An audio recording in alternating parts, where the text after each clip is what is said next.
Bonjour et bienvenue dans cette nouvelle vidéo. Aujourd'hui, comme vous avez pu le voir au titre, je vais donc vous expliquer pas à pas les étapes par lesquelles je suis passé pour arriver à ce dessin du fameux acteur Johnny Depp. Donc premièrement, avant d'attaquer les ombres, j'avais déjà au préalable la structure du dessin que j'avais dessiné. Et après, j'attaque donc directement sur les ombres. Je fais toujours comme ça, j'attaque toujours les proportions et ensuite j'ajoute les ombrages. Je trouve ça beaucoup plus simple et au moins on se mélange pas les pinceaux. Comme ça, on a les bonnes proportions et après on peut se concentrer sur l'étape de l'ombrage. Après ça, comme vous pouvez le voir, je commence par le visage et les ombres au niveau de la tête qui sont les plus sombres. En général, ça donne un repère de commencer par les zones qui sont les plus sombres. Et en même temps, ça vient délimiter un petit peu la zone et ça me permet de voir un petit peu plus clair.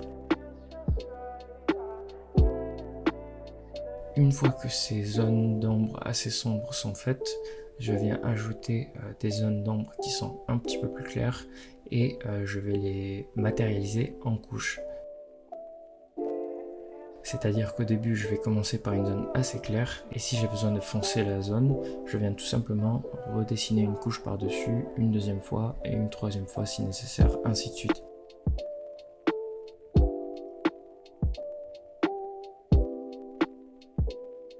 En dessinant de cette manière-là, ça vous évitera d'avoir une zone d'ombre très sombre dès le début et de vous rater et donc de devoir effacer la zone d'ombre pour qu'elle convienne à la situation.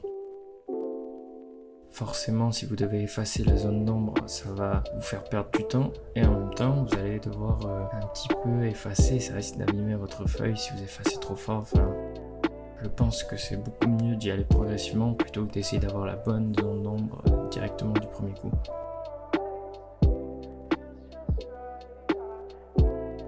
Comme vous pouvez le voir, les zones d'ombre, j'essaye de leur donner le sens qu'a la forme derrière. Par exemple, au niveau du front, je dessine des traits horizontaux et verticaux et quand on arrive au niveau des tempes, ces traits-là viennent s'arrondir un petit peu. Et c'est comme si en fait on suivait la forme du front et donc de retranscrire sa réelle forme. Je trouve que ça ajoute un petit peu plus de réalisme. D'ailleurs, n'hésitez pas à tailler du mieux possible vos crayons. Plus ils sont précis et plus vous aurez de précision, forcément vous aussi, c'est un petit peu évident. Mais c'est parfois un petit peu pris à la légère, ou du moins on n'y fait pas très attention. Et ça peut réellement vous aider.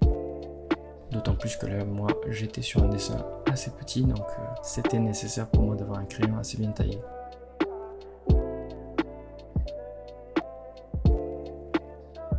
D'ailleurs, tant qu'on parle des petits détails, j'utilise aussi un porte-crayon, je crois, ou une extension de crayon. Et ça vient donc m'aider à avoir une plus grande portée sur le crayon. Et ça va donc me permettre d'utiliser le crayon un petit peu plus longtemps. Donc là, je passe à l'étape de l'estompe.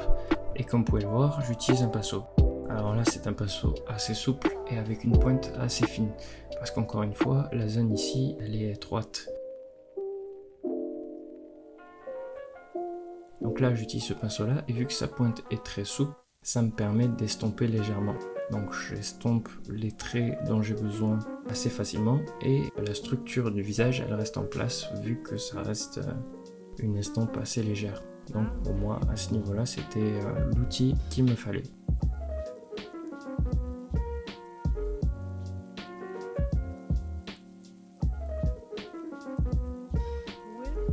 Pour avoir un dessin le plus réaliste possible, il va falloir respecter ce que l'on appelle les valeurs. Ces valeurs caractérisent en fait la luminosité ou l'obscurité d'une zone. Si une zone d'ombre sur votre image de référence est très sombre, il va donc falloir évidemment qu'elle soit très sombre également sur votre dessin. C'est cette cohérence-là qui va faire également que votre dessin sera de plus en plus réaliste.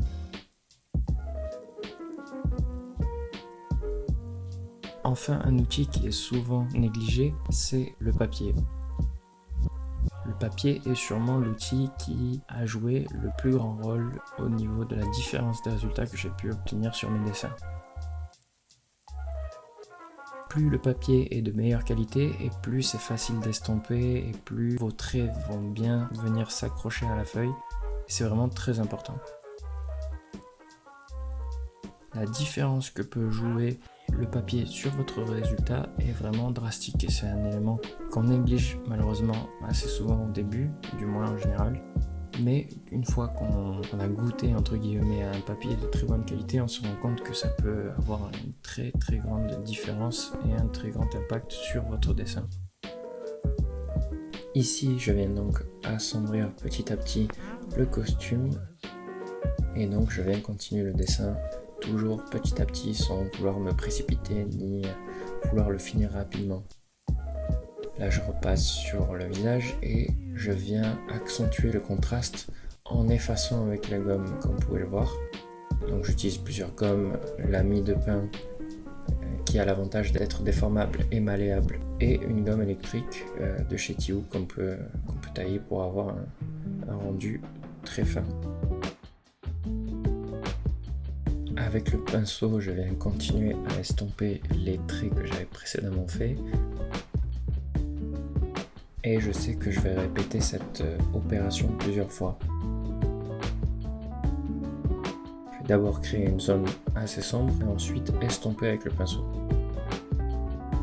Là, je repasse justement avec l'estompe parce que ça devient de plus en plus précis et l'estompe a l'avantage d'être plus fine et donc de pouvoir avoir plus de précision sur les zones d'ombre que je vais pouvoir appliquer.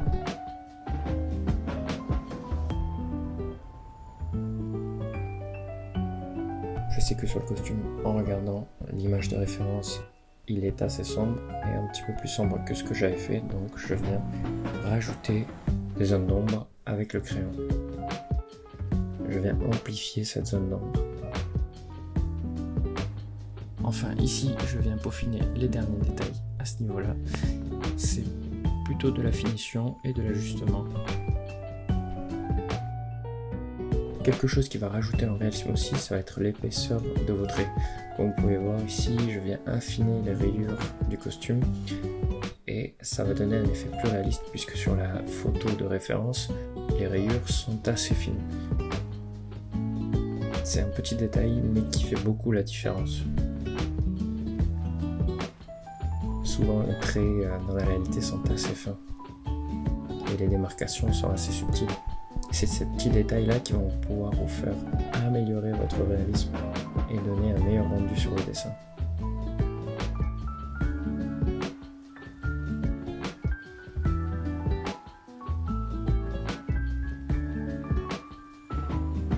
Enfin, je repasse avec la gomme électrique puisque encore une fois ce sont des zones très fines et la gomme électrique a pour avantage de pouvoir être taillée et donc avoir une ligne très fine et donc de pouvoir effacer très précisément.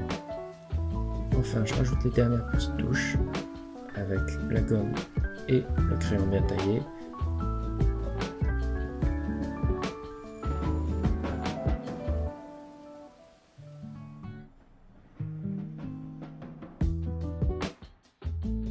Et je viens donc finir ici en signant sur ce dessin. Voilà, je vous laisse avec le résultat et je vous remercie d'avoir regardé la vidéo et je vous dis à la prochaine.